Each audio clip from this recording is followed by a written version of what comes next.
নমস্কার বন্ধুরা, রসবাসা বাঙালিতে আপনাদের স্বাগত। আমি আবারও চলে এসেছি একটা নতুন রেসিপি নিয়ে। আজ আমি বানিয়েছি মর্নিং ব্রেকফাস্টের জন্য ক্যারামেলাইজড চিজ টোস্ট।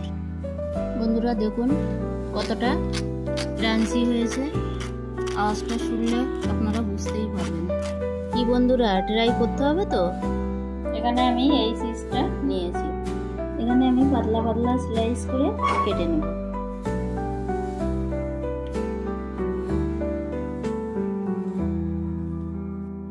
আমি এখানে নিয়েছি ব্রাউন ব্রেড। এই ব্রেডটা আমি 4 টুকরো করেছি এবং এই সাইডের এই পোর্শনটা আমি বাদ দিয়ে দিয়েছি। দেখুন আমি এইভাবে ছোট ছোট টুকরো করে নিয়েছি। এবার আমি মাঝখানে এই চিজটা দেব, তার উপরে এটা দেব। এই যে বন্ধুরা দেখুন আমি সবগুলো রেডি করে নিয়েছি। আমি বাটারটা গলিয়ে নিয়েছি। এবার দেব গুঁড়ো করা চিনি।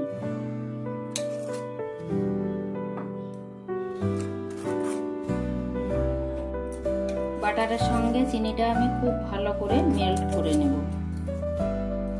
চিনি আর বাটার খুব সুন্দর করে মিক্সড করে নিলাম। এবার আমি 1 পিস পাউরুটি নিলাম, পাউরুটির উপরটায় খুব সুন্দর করে লাগিয়ে নেব। খুব সুন্দর করে আমি লাগিয়ে নিলাম। প্রত্যেকটা পাউরুটির গায়ে আমি এইভাবেই লাগিয়ে নেব। এদিকে আমি গ্যাসটা অন করে একটা প্যান বসিয়েছি। এবার আমি এইভাবে নিয়ে উল্টে এইভাবে দেব। এইভাবে আমি সবগুলো বসিয়ে দেব।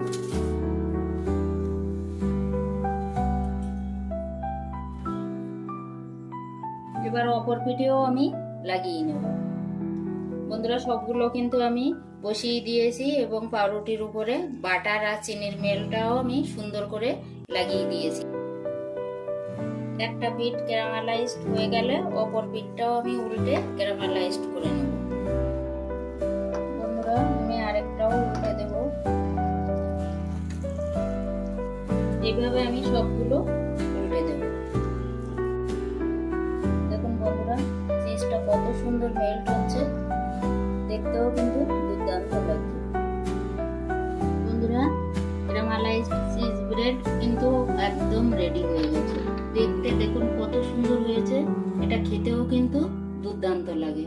সকালবেলার ব্রেকফাস্টে কিন্তু এটা অনায়াসে আপনারা খেতে পারেন। এবার আমি একটা একটা করে উঠিয়ে নেব। বন্ধুরা দেখুন কতটা ক্রাঞ্চি হয়েছে, আওয়াজটা শুনলে আপনারা বুঝতেই পারবেন। বন্ধুরা আমি একটা ভেঙে আপনাদের দেখাবো। দেখুন কি দুর্দান্ত হয়েছে। কি বন্ধুরা দেখে মনে হচ্ছে না? একবার নিশ্চয়ই ট্রাই করবেন।